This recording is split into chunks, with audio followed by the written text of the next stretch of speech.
Permitidme que es un placer y un honor presentar a los amigos Pepe del Río, el profesor José del Río Sánchez, licenciado en Matemáticas por esta universidad, profesor de este departamento de la Facultad de Matemáticas, también en institutos, novelista, poeta, le gusta el arte, o sea, muchas cosas. Tiene muchos libros, os recomiendo que busquéis en la web porque son apasionantes, licenciación, novela y matemáticas. Pero bueno, entonces le hemos invitado, gustosamente ha querido venir y nos va a hablar hoy un poquito de la cuadratura del manzano, arte geométrico 1910-1980, es un poco matemáticas y arte, y espero que os guste dentro de esta integración transversal de las matemáticas a otras ramas. Bueno, con eso os dejo con Pepe, o con José, como queráis llamarle. Nada. Bueno, pues buenos días, muchas gracias Antonio por haberme invitado y por haber arreglado toda esta intendencia que yo no hubiera sido capaz de hacerla. Y también quiero darle las gracias a Ángel Tocino, que ha actuado de puente y no ha cobrado ninguna comisión. Eso tal. Y también a Francisco y a Esteban, que están aquí, y a un amigo mío de filosofía que está camuflado ahí, que es el jefe de estudios de la vaguada, con el cual conviene llevarse bien, pues si acaso aterrizáis ahí haciendo las prácticas del CAP o de profesores, que es una salida buena. Bueno, en esta conferencia os voy a mostrar un panorama general del arte geométrico desde sus orígenes en 1910, en la segunda década del siglo XX, hasta el año 80. Como veis, el subtítulo La cuadratura del manzano, un poco más adelante veremos por qué lo he titulado así, pero ya el subtítulo nos da la pista de lo que vamos a hablar. El arte geométrico, con el término arte geométrico o abstracción abstracta, se reconocen todas las obras de pintura y de escultura en las cuales se ha utilizado lenguaje geométrico. Y por lenguaje geométrico, en este campo tan sencillo de la pintura y la escultura, del arte, pues entendemos sobre todo figuras planas, cuerpos espaciales que se organizan siguiendo en algunos casos solo leyes intuitivas, estéticas, y en otros casos siguiendo leyes que tienen naturaleza racional y concretamente en algunos casos matemática. Así que naturalmente el arte geométrico está camuflado y está interactuando con todos los movimientos de arte abstracto que ha habido desde 1910 hasta ahora. Quiere decir, encontraremos arte geométrico en el neoplasticismo, en el constructivismo, en el concretismo, en todos los ismos que os imaginéis, menos en el cubismo, que fue donde nació todo. Para hablar de toda esta evolución, pues he tratado de seguir un poco el origen y el desarrollo del arte. Entonces, he dividido en 4 etapas, las que veis ahí reflejadas. La primera etapa sería de 1910 a 1918, es decir, antes de la Primera Guerra Mundial y Primera Guerra Mundial, en el cual surge el arte geométrico, el arte abstracto geométrico, y veremos sus orígenes y veremos que además se origina simultáneamente en distintos puntos de Europa y con concepciones ligeramente distintas y por motivaciones distintas. Ahí me detendré bastante porque me parece que es original eso, cómo surge un arte abstracto así sin más y además con connotaciones geométricas, como veremos.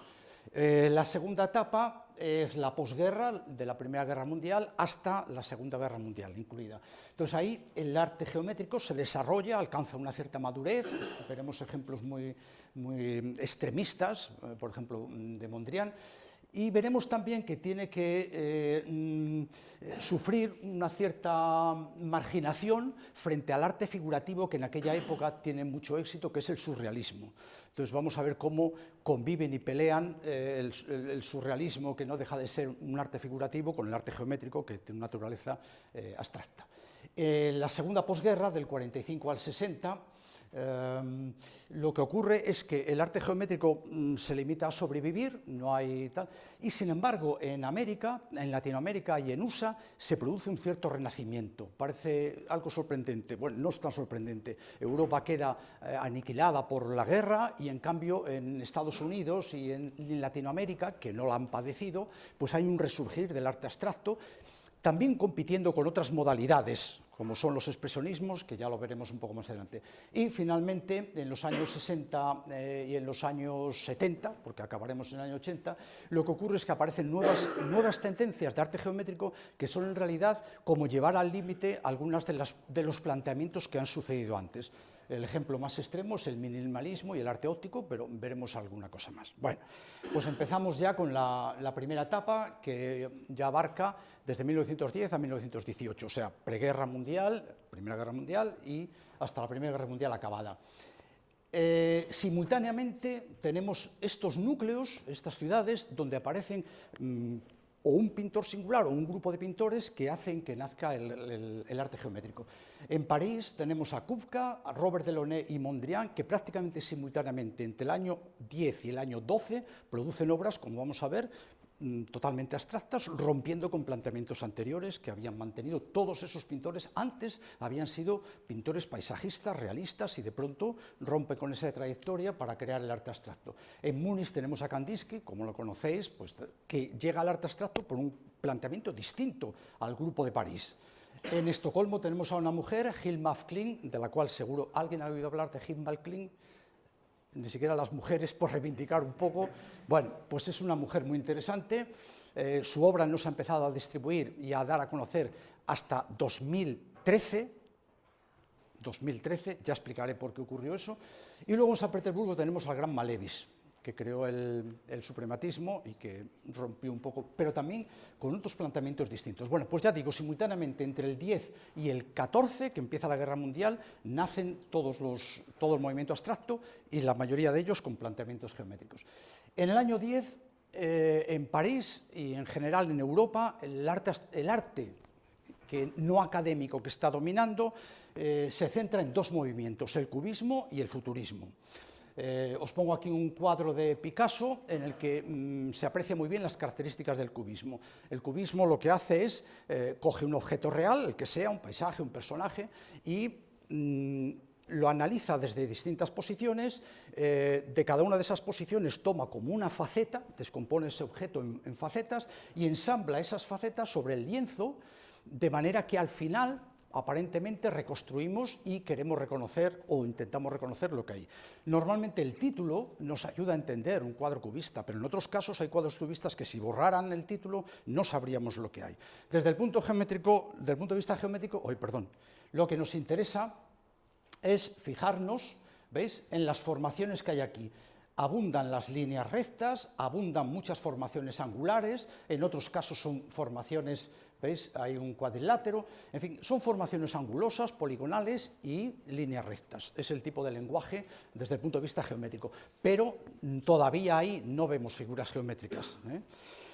El futurismo es un movimiento en el que lo que tratan de plasmar los pintores futuristas, también algún escultor, es el movimiento, la velocidad, la energía de la vida moderna de aquellos años, sin renunciar a representar objetos reales. Eso es muy importante.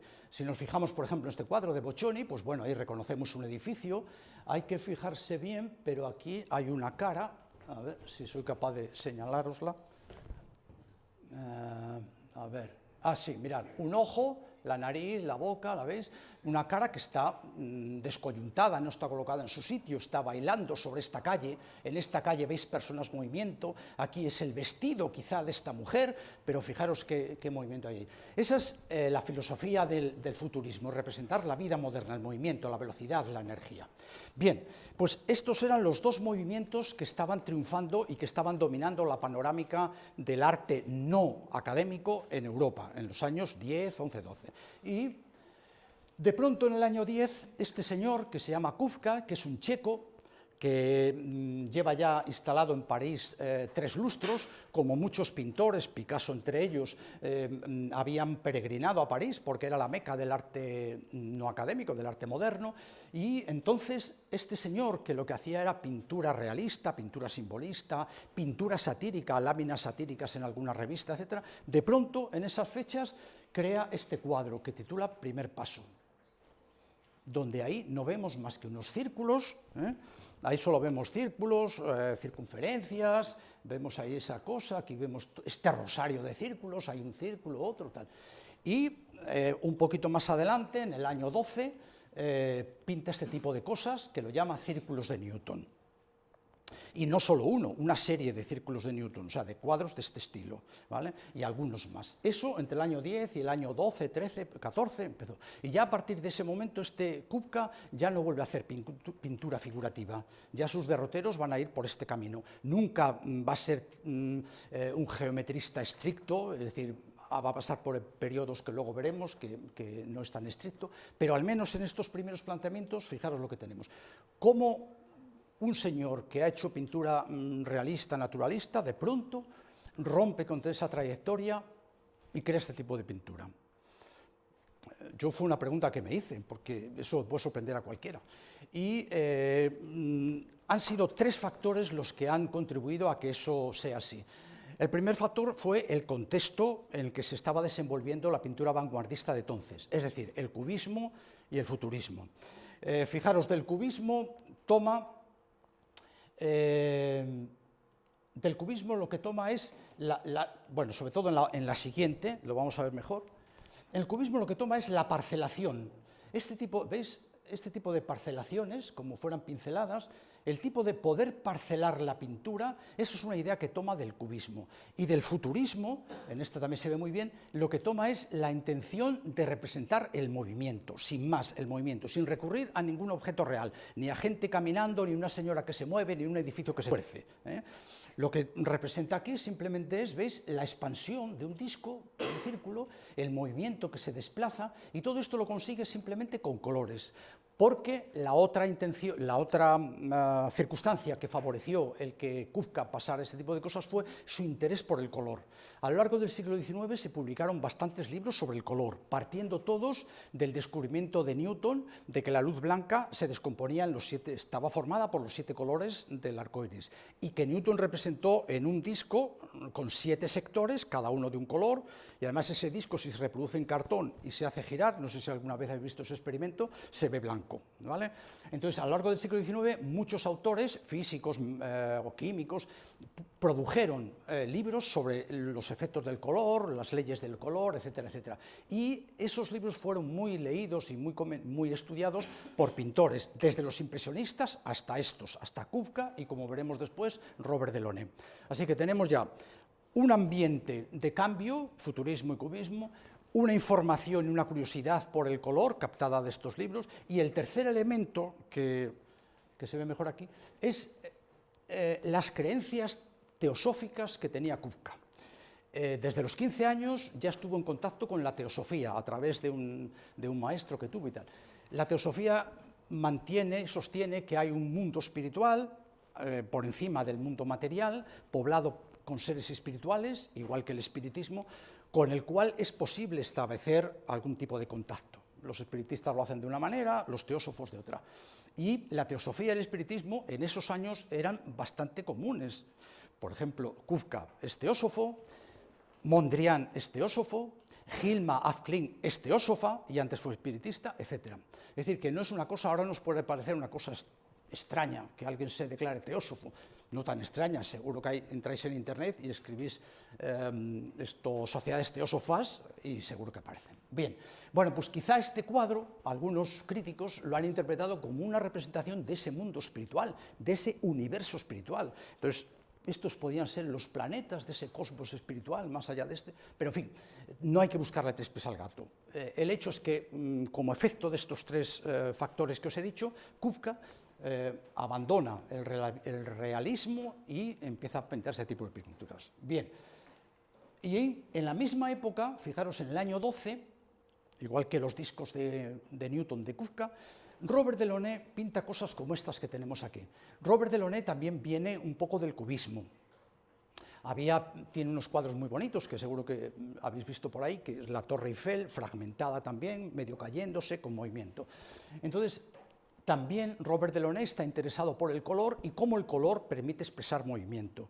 Entonces, en esta primera obra, que titula Sol, pero no porque quiera representar el sol, en realidad él lo que quiere representar son los efectos del sol, y los efectos del sol son el color, para él era el color de las cosas, y el movimiento. Y esas 2 ideas de colores y movimiento, él las centra en el disco. Para él, el disco, fragmentado de esta manera, en coronas circulares, para él se representa la suma de movimiento y colores. Y esto se convierte en una especie de icono, y en muchos cuadros a medias figurativos, a medios abstractos que va a pintar a partir de este momento, casi durante toda su vida, y su mujer, Sonia Delaunay, igual, pues siempre van a meter, aunque estén pintando, por ejemplo, hay uno que ya bailarina folclórica, o portuguesa bailando, alguna cosa así, porque pasan la guerra mundial, la Primera Guerra Mundial, les pilla en España y en Portugal. Bueno, pues aunque pintan algún cuadro figurativo, siempre en alguna esquina, algún rincón, meten esto, porque para ellos representa la idea de los colores, el poder de los colores y el movimiento. El disco para ellos es eso. Bueno, Mondrian en el año 12 acaba de llegar a París. Había visto en el año 11 en Ámsterdam, es holandés, una exposición sobre Picasso y Braque. Andaba buscando un lenguaje nuevo, era un pintor paisajista y quería también, un poco como Kafka, romper con aquello.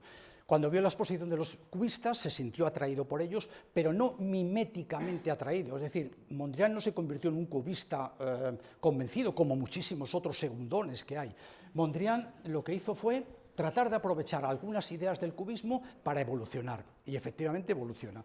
Mirad, aquí tenéis en el año 12, esto que representa aquí, él lo titula Manzano en flor, porque para él eso era un manzano. ¿Vale? Entonces todavía reconocemos aquí, ¿veis? Reconocemos algunas de las curvas, bueno, algunas de las líneas de los cuadros cubistas, vamos a dejarlo en líneas, porque los cubistas más bien eran líneas rectas, segmentos, y aquí en cambio, fijaros, pues mete arcos, aquí se supone que está el tronco, y esto podrían ser ramas. Lo de las flores, pues bueno, es una abstracción, una desmaterialización que ha empezado. Este proceso de desmaterialización de un objeto real todavía se hace más extremo en el año 13, al año siguiente. Esto sigue siendo el tema del manzano. Esto sigue siendo el manzano, pero todavía más estilizado. Aquí todavía hay algunos ocres que se veían en el anterior del tronco, pero mirar ya dónde están colocados. Hay alguna línea curva del cuadro anterior, pero ya han desaparecido y ya queda esta retícula solo de líneas horizontales y líneas verticales, donde todavía predominan las horizontales, que vienen siendo las ramas del manzano, ¿vale? En el año 18 ya ha llegado casi al extremo de la desmaterialización, casi ha hecho ya la cuadratura del manzano. Ya no hay fondo, en el anterior hay un fondo, y sobre ese fondo está la forma. En la siguiente ya no hay fondo, ha desaparecido, fondo y forma son la misma cosa. Por supuesto ya no hay un manzano, ya lo único que hay es, pues eso, una especie de retablo, de cuadrados, de rectángulos, de colores distintos. La paleta no es que sea muy abundante, sigue habiendo estos ocres, algún rojo, algún azul, blancos, pero lo que predomina es esta retícula. Y todavía eso en el año 18. Nos vamos a adelantar, aunque vayamos a la posguerra, y llega ya al año 35 y todavía simplifica más el lenguaje. Solo admite 3 colores, el rojo, el azul y el amarillo. Los blancos los llama no colores, y si mete algún negro, también el negro para él es un no color. Esto es lo que él llamará ya el neoplasticismo, ¿vale? Y a esta conclusión, claro, llega mucho más adelante, y con esto sí que culmina la cuadratura del manzano. El manzano ha quedado ya totalmente cuadriculado.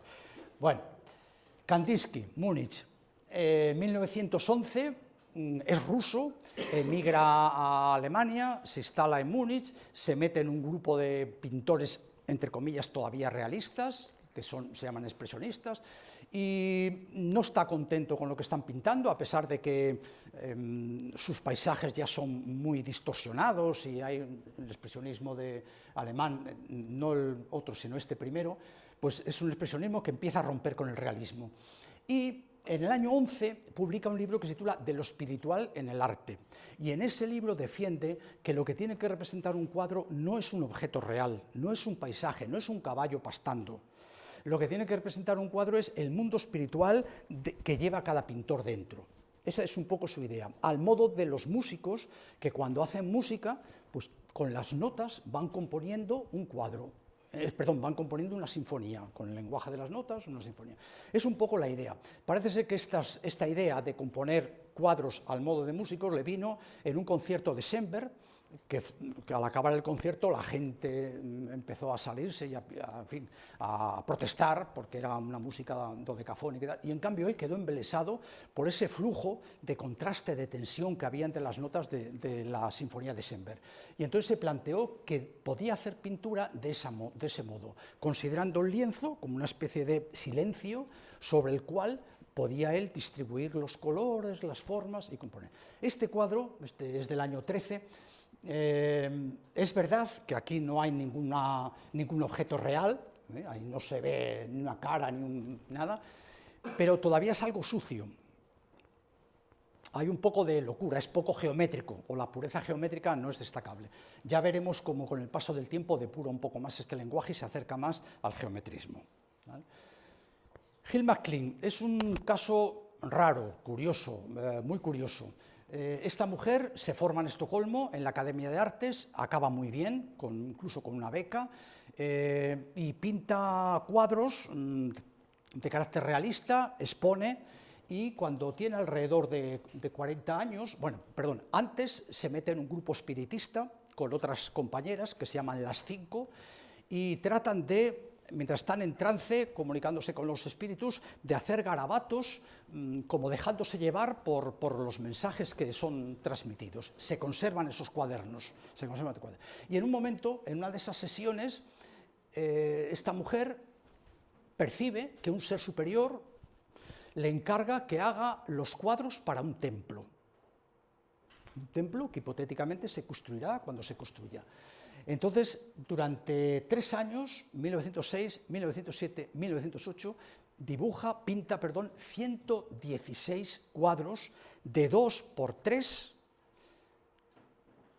con un lenguaje que se aproxima a esto. Este es uno de ellos, en el que, fijaros, ella dice que notaba como si su mano fuera dirigida por alguien, no hacía borradores de los cuadros, pintaba directamente sobre el lienzo lo que alguien presuntamente le estaba comunicando, ¿vale?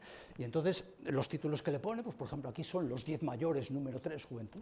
Pues, son muy difíciles de interpretar, pero bueno, fijaros, aquí hay una especie de caracol estilizado, aquí se repite ese caracol, pero aquí tenemos círculos, aquí tenemos otra especie de caracol, aquí tenemos una elipse, esto también parece una elipse, óvalos formando una especie de flor, aquí tenemos una combinación de curvas. Los cuadros todos son así, la mayoría de ellos, algunos de ellos tienen letras colocadas por aquí.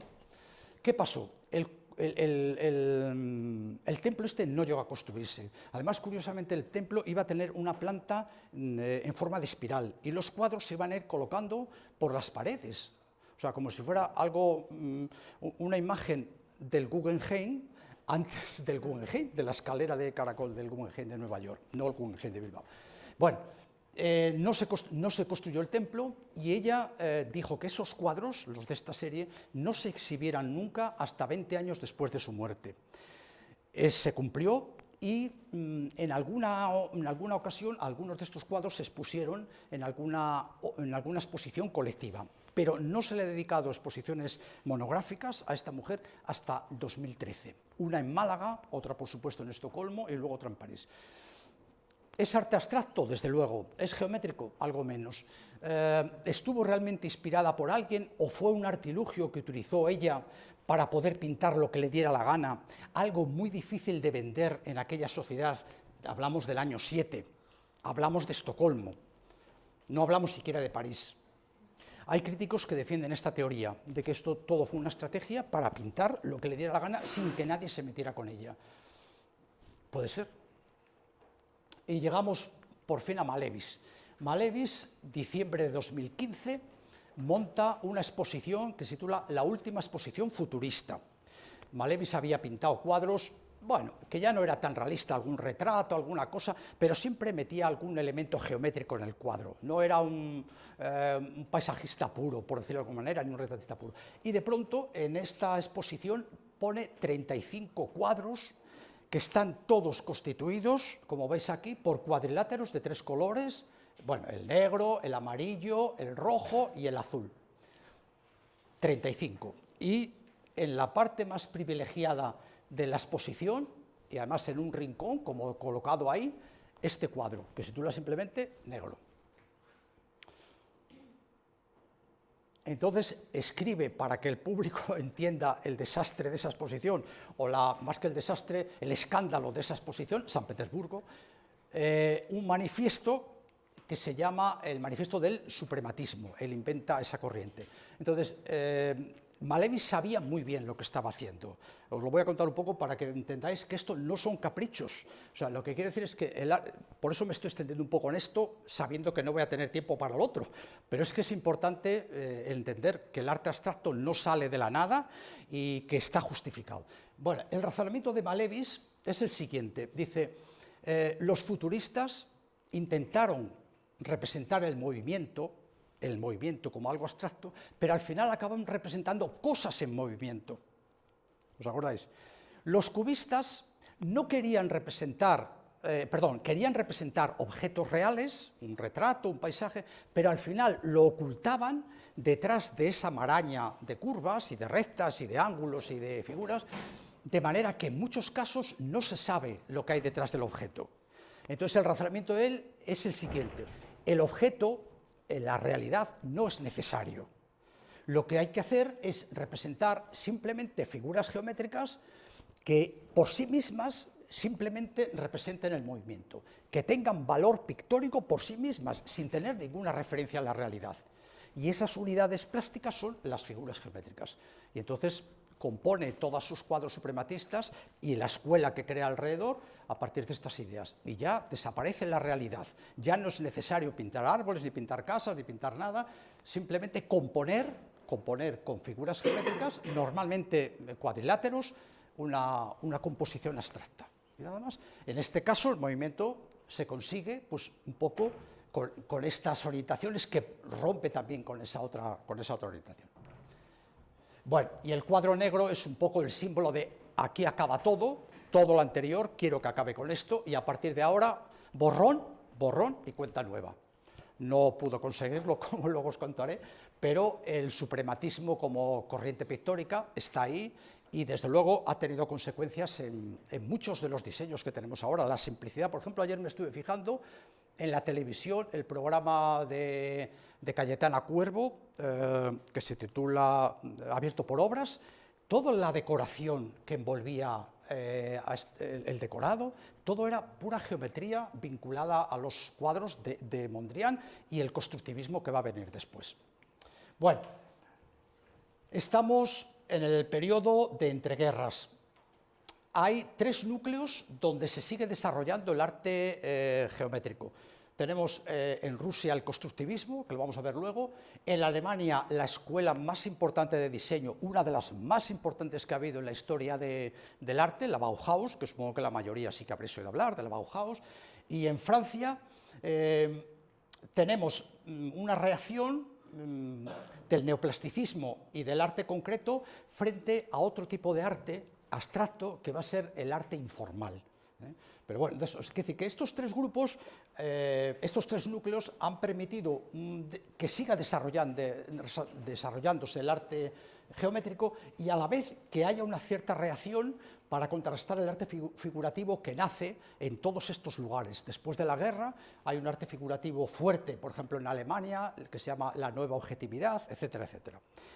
Bueno, el constructivismo en el año 20, una vez que Rusia más o menos se acabó la guerra civil, que el bolchevismo se ha implantado como régimen en toda la Rusia y luego también en la URSS, el arte que triunfa es el constructivismo, que es una concepción del arte en el cual las obras de arte se conciben como construcciones útiles, construcciones que sirvan para la vida, ¿vale? Y entonces hay como tres modalidades. Una primera modalidad es lo que llaman trabajos de laboratorio. Otra segunda modalidad sería proyectos. Y otra tercera modalidad sería ya realizaciones prácticas. Aquí tenéis, Rodchenko fue uno de los más importantes constructivistas. Y aquí tenéis un trabajo que podía pertenecer a lo que llamamos trabajos de laboratorio. Esto que veis aquí, ¿veis? Por cierto que esta obra se ha perdido, por eso está en blanco y negro, solo se expuso y se ha perdido. Simplemente partió de un disco de madera grande y fue cortando fue cortando coronas circulares, y las ensambló de esta manera, como si fuera una especie de esfera armillar o una representación del cosmos, y lo tituló Construcción espacial, sin más. Estamos en el año 21. Lissitzky era un artista que empezó en el círculo de Malevis, por lo tanto era un suprematista, pero a partir de los años 19, 20, 21 se fue separando gradualmente del suprematismo y se fue acercando a los constructivistas. Y entonces creó un tipo de construcción de cuadro, que lo llamó PROUM, que es algo así como Proyecto para la Nueva Vida. En fin, era una forma de pintar cuadros de carácter geométrico, pero dándole una cierta utilidad. Entonces, por ejemplo, a ese le tituló Puente, para que las autoridades bolcheviques no lo vieran con mejores ojos, ¿no? Pero vamos, ahí no hay ningún puente ni nada, es una construcción geométrica muy distinta a las de Malevis, evidentemente, pero con un lenguaje que tiene mucho que ver y que luego se repetirá en el resto de Europa. El Lissitzky tuvo mucha importancia. Y aquí tenéis uno de Popova, que también salió del círculo de Malevis, pero las figuras geométricas con las que trabaja, en este caso, las va imbricando unas con otras, no las deja aisladas como hacía Malevis, pero se ve que esto rezuma suprematismo. Y fijaros que por la misma razón que Lissitzky lo ha titulado arquitectura pictórica, una forma de aproximarse al constructivismo. Esto ocurrió en los años 20. El constructivismo ruso, con estos tres ejemplos que os he puesto, se difundió por toda Europa. Hubo exposiciones de constructivistas en Berlín, en París, etc. De manera que la gente de Europa, e incluso luego la americana, conocía lo que estaban haciendo estos artistas estos artistas rusos en los años 20. En los años 30, sobre todo a partir del 33, con la imposición del realismo socialista, es decir, pintura realista para ensalzar los valores del soldado y del obrero, con Stalin como gran dogmático de este arte, el constructivismo y el suprematismo desaparecen. Estos artistas que lo cultivaban se convierten unos en fotomontaje, hacen cosas de fotomontaje, otros hacen carteles. Popova, por ejemplo, diseña tejido y textiles y vestidos, en fin, se meten todos por ahí por las fábricas, y de alguna manera el constructivismo como tal, como arte que hemos visto, desaparece en Rusia, no en Europa, hacia el año 32-33. ¿Vale? En el siguiente núcleo donde se sigue desarrollando el arte geométrico es, como os dije, en la Bauhaus. La Bauhaus es una escuela de diseño que se funda nada más acabar la guerra, la funda Gropius, que es un arquitecto, y la pretensión era de crear una escuela de diseño y de artes aplicadas. O sea, no se trataba de enseñar arte, sino de enseñar arte para diseñar jarras, para diseñar muebles, para diseñar floreros, películas, cine, tejidos, fotografía, etcétera, etcétera.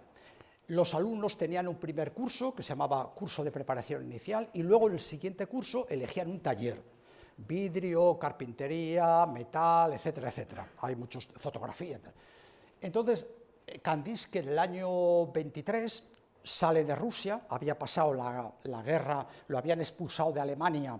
Cuando se declara la Primera Guerra Mundial, él era ruso. Rusia era enemigo de Alemania, entonces tuvo que volver otra vez a su país, que era Rusia.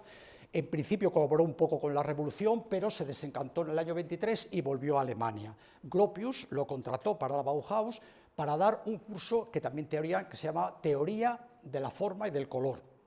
Klee también estuvo dando curso, y luego había ya los talleres. Entonces, fijaros, pongo esta de Kandinsky porque fijaros el cambio, si os acordáis de la otra imagen era unos colores y unas formas sucias, aquello estaba todo imbricado, no había una claridad mental. Fijaros qué claridad geométrica destila este cuadro. Nunca es Malevis, ni Popova, ni siquiera el Lissitzky, ¿vale? Ni mucho menos Mondrian, pero al menos las formas. ¿Veis? Tenemos ahí ya un disco que recuerda a los de Delaunay, ¿vale? Otro aquí, con los halos. Las formas, aquí hay un ángulo, aquí hay una cuadrícula de cuadriláteros, en fin, se aprecia, ¿vale? El cambio que ha sufrido. Y eso es la influencia de los constructivistas y de Malevis. Otro profesor de la Bauhaus, que os lo pongo aquí, fue Moholy-Nagy, que era húngaro. y participó en la Primera Guerra Mundial, fue herido y después de la Primera Guerra Mundial se instaló en Weimar. Bueno, pasó por otros lugares, pero al final aterrizó en Weimar, que era donde estaba la primera Bauhaus, porque luego de Weimar pasó a Dessau y finalmente en el año 33, en Dessau, cuando el ayuntamiento fue nacionalsocialista, en el año 33, los echaron, porque creían que todo el arte y todas las cosas que hacían en la Bauhaus era comunista. Entonces les cerraron la escuela, una escuela preciosa que había diseñado Gropius, con pabellones para los profesores, pabellones todavía se conserva. Ahora se está celebrando una gran exposición, porque este año cumple los 100 años de la Bauhaus.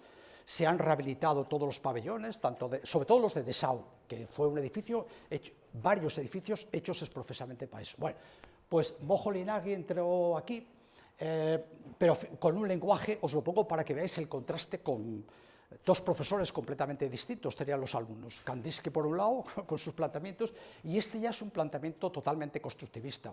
Geometría fría, aquí tenéis el trazado, que es un trazado muy sencillo, parte de un círculo, traza esos dos radios bisectrices, pincha aquí, ¿vale? Toma este radio, hace esto y ya está la figura.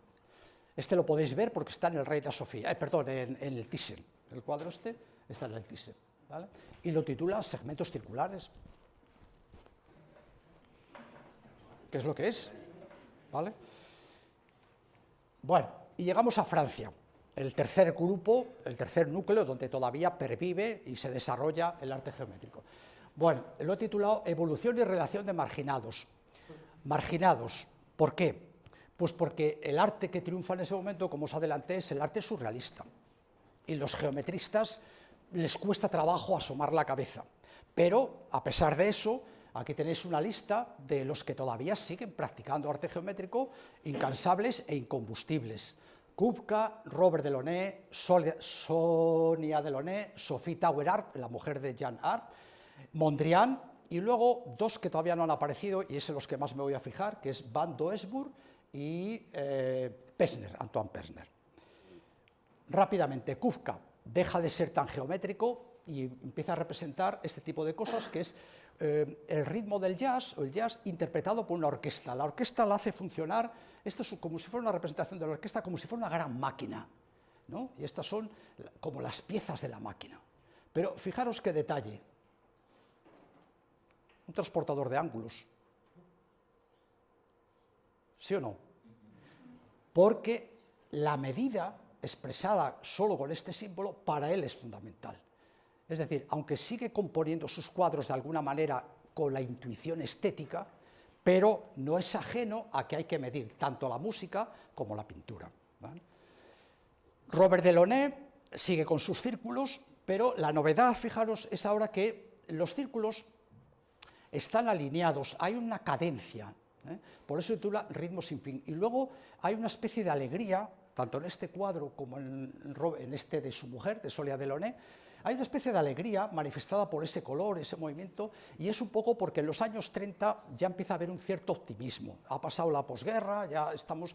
Es verdad que se avecina la guerra siguiente, pero todavía no se tenía conciencia. Bueno, igual en el 38 sí, pero vamos, en el 34 no, ¿vale? Incluso Robert Delaunay tiene un cuadro de esta época precioso que se titula La alegría de vivir, así sin más, que son también unas coloraciones cogí este porque es más geométrico que el otro. Sophia Tauer también hace construcciones más grises, un poco más frías que las de la pareja. Era amiga de los dos, de Robert Delaunay y de Sonia Delaunay. Y Mondrian culmina la cuadratura del círculo, como ya mencioné antes, creando el neoplasticismo. El neoplasticismo como corriente. Hay una revista donde se publica el manifiesto neoplasticista, la revista se llama Textil, se publicaba en todos los idiomas, holandés, francés, inglés, nada. Y aquí tenéis el otro que os enseñé era del 38, este fijaros que es del 21, es del 21 al 25. Todavía mete algunos negros que desaparecen luego en las obras posteriores, y ya prácticamente Mondrian, salvo al final de sus días, ya no cambiará el lenguaje. Los cuadros de Mondrian son reconocibles en vestidos, en diseños, en tartas. Yo he visto tartas que tienen los colores y las formas de Mondrian, o en los laterales o arriba, etcétera, etcétera. Este es del año 35, ¿veis? Ya han desaparecido los negros, ya solo mantienen los 3 colores, es el que os enseñé antes. Bien, y llegamos a Theo van Doesburg. Este señor era amigo de Mondrian, de su grupo, de hecho fue él el que puso el dinero para la primera revista que se llamaba The Style, donde se publicaron todos estos manifiestos, pero en el año 25 se enfada, ¿qué decir se enfada? Se separa un poco de Mondrian porque empieza a introducir la diagonal. ¿Veis? Sigue habiendo ángulos rectos, pero en Mondrian todo eran todo eran horizontales y verticales. Entonces Doesburg dice, bueno, ¿y por qué no metemos diagonales también? Que le da un poco de tensión, porque los cuadros de Mondrian son la armonía perfecta, la armonía universal, el equilibrio entre lo horizontal y lo vertical, ahí no predomina nada sobre nadie. ¿Vale? Y de pronto, es un cuadro pacífico, tú puedes estar paseando la vista por ahí, vas de un cuadrado a otro, en fin. Y este, en cambio, crea tensión, la línea oblicua crea tensión. Entonces, Doesburg se le ocurre eso y lo justifica diciendo que los cuadros con líneas horizontales y verticales todavía recuerdan paisajes, fachadas de edificios, o sea, la realidad. Y en cambio, la diagonal no. La diagonal ya no recuerda ni edificio, ni recuerda paisajes, con lo cual metamos la diagonal. Esto en el año 25, pero es que en el año 30 va más adelante y crea y publica el manifiesto en su revista, que para eso era suya, un manifiesto sobre el arte concreto o concretismo. Entonces, él defiende que el arte, en este caso el arte concreto, debe ser un producto solo mental, nada más, sin ninguna conexión con la realidad, sin estar motivados por ninguna acción sensible del exterior, compuesto por figuras planas, coloreadas de un solo color, ¿vale? Y ensambladas o organizadas por reglas estrictas de naturaleza matemática. O sea, ese es el concepto de arte concreto. Y para ilustrar el arte concreto, muere el año 30, pero da tiempo a pintar este cuadro, que lo titula Composición aritmética. ¿Vale? Entonces, ¿qué tenemos en este cuadro? Pues tenemos, como veis ahí, un cuadrado, otro cuadrado, otro cuadrado, el lado de cada uno es la mitad del anterior, y está trazado pues, sobre una cuadrícula, y se conservan borradores. La cuadrícula que escogió él fue de... A ver, vuelvo para atrás. Hay un borrador que se conserva muy bien y lo construyó sobre una cuadrícula de... ¿cuánto? De 12 por 12, ¿vale? Pero si lo construimos sobre una cuadrícula de 8 y 8, 16, de 24 por 24, la construcción es más sencilla, porque aquí tomamos 8, trazamos esta línea, perpendicular, perpendicular a la diagonal esa, y tenemos ya el primer cuadrado. El siguiente, hacemos lo mismo, ¿vale? ¿Vale? Hacemos lo mismo, trazamos el siguiente cuadrado, que hace la función del primero, trazamos la diagonal, esto que ahora mide 8 lo dividimos entre, perdón, que mide, no, ¿cuánto mide? 12, la mitad de 24, 12, lo dividimos entre 3, queda 4, 4, 4, línea, perpendicular, perpendicular, bueno, pasamos a la siguiente, y tenemos la sucesión de los cuadrados. Le comentaba a Antonio que este cuadro ha sido copiado muchas veces porque es tan fácil de construir que cualquiera de nosotros puede tener en su casa uno hecho por sí mismo, porque no tiene ninguna dificultad, porque luego solo hay que colorear de negro esos cuadrados y ya está, borramos la trama y ya está.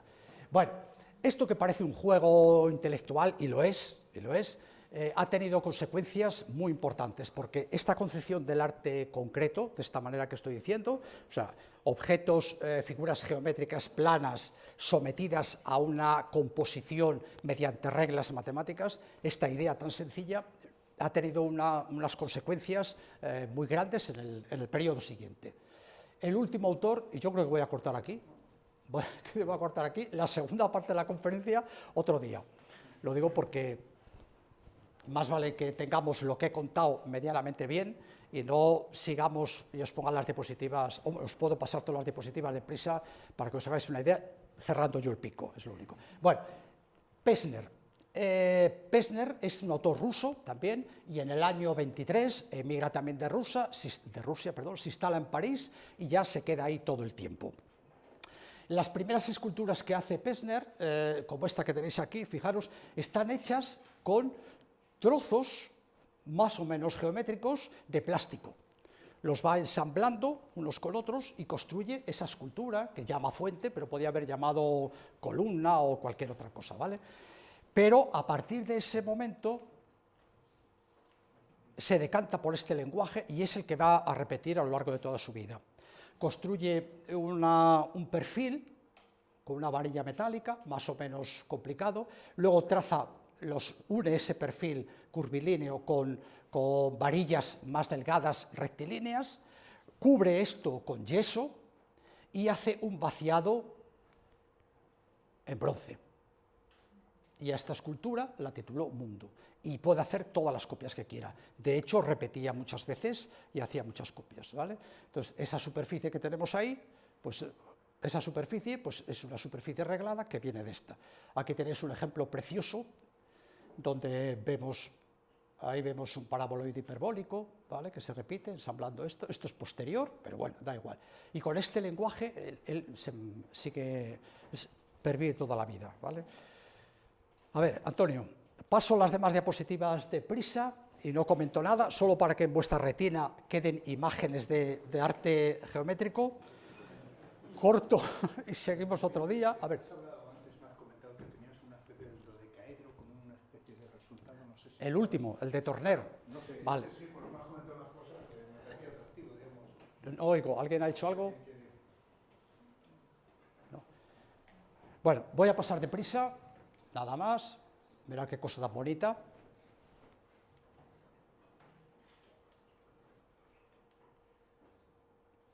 $12 triángulos de igual área, nada más, Maxville. Superficie sin fin, la curva de Möbius. 4 cuadrados en el centro como resultado de 4 rectángulos. Homenaje al cuadrado. 2000 cuadros pintó este señor desde el año 60 hasta que murió. Una exposición hubo en la Juan Mars acojonante, una cosa preciosa, porque son cuadros de 80 por 80, con una luminosidad extraordinaria, unos juegos de colores epatantes. No sé si en España hay alguno, no lo sé. El trazado geométrico, menos alto, tondo vibrante, Bolotowski. Cuadros de marco recortado en el año 45, cuando los norteamericanos lo redescubren en el 65 y se lo atribuyen la invención, luego veremos. Bicho, segmentos tal, columna neoconcreta, por eso os decía que el concretismo de Van Doesburg tiene consecuencias. Mira qué cosa tan bonita, el libro del tiempo, de Ligia Pape. Verde y naranja, Carmen Herrera. La historia de esta mujer es increíble. Minimalismo. Minimalismo. Minimalismo. Minimalismo. Minimalismo. Minimalismo pictórico. Año 66, Frank Stella redescubre, él cree que inventa, los cuadros de marco irregular. En el año 45 los uruguayos y los argentinos ya lo habían hecho, pero claro, eran latinoamericanos, publicidad cero. Arte óptico, Vasarely, más Vasarely. Bridget Riley, qué pena, no se ve, bueno. Estaba la trama sobre la que dibujó eso, una trama de cuadros pequeñitos sobre la que hizo esto. Palazuelo, entramos en España. España se incorpora al arte abstracto en los años finales de los 50, comienzos de los 60. Hasta entonces, en España no se sabía lo que era el arte abstracto. La dictadura franquista lo tenía prohibido. Otro de Palazuelo. Estructura permutacional. Este está en Madrid, en el Museo de Escultura al Aire Libre de la Castellana, junto con otras obras. Sobrino. Otro de Sobrino en una carretera, en una rotonda de una carretera. Movimiento helicoidal. Ángel Duarte se apropia del módulo del paraboloide hiperbólico y hace cosas así. En Lausanne está esa. no en Béjar, en Lausanne. Alfaro, superficies regladas, estas sí las veréis por ahí, abundan bastante. Iturralde, figuras imposibles, toda una serie de figuras imposibles. Estructura volante, esculturas volante, a base de cubos, hizo una cometa de varias cometas, ¿qué tal? Gustavo Torner, reflexiones en una plaza que se llama la Plaza de los Cubos, en Madrid, cerca de Princesa. Tiene una historia bonita que no me da tiempo a preguntar. Otra obra de Torner. Que no, que os he engañado. Estos son piritas. Esos son piritas. ¿Qué conclusión sacamos? 2, que la naturaleza es bella, y 3, que a veces sin querer el arte no es tan abstracto.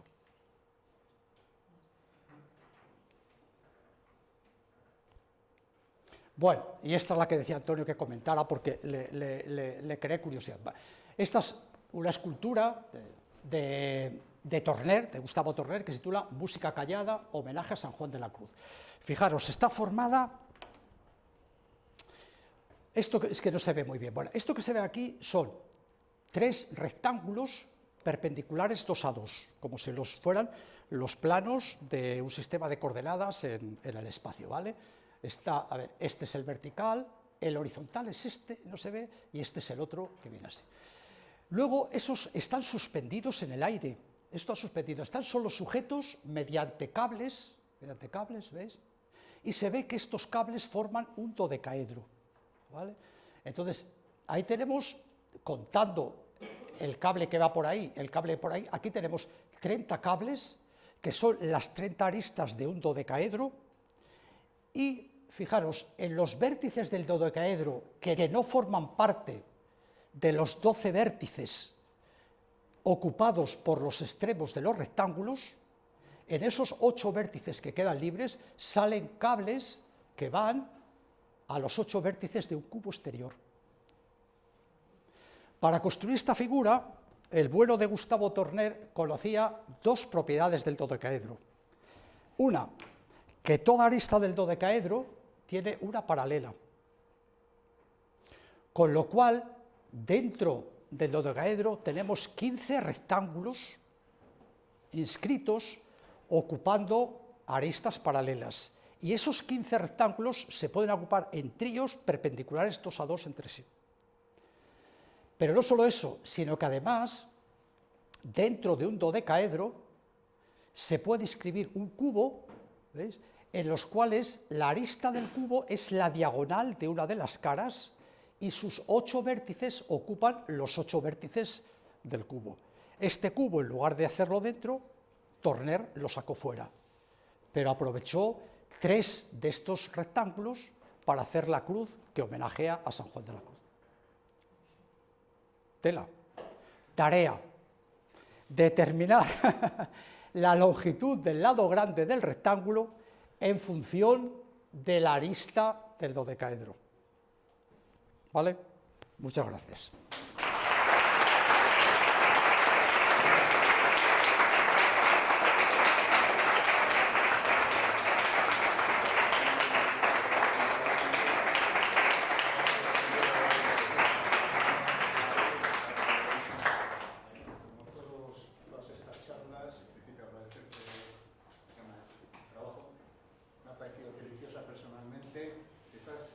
Matemáticas, hay muchas matemáticas.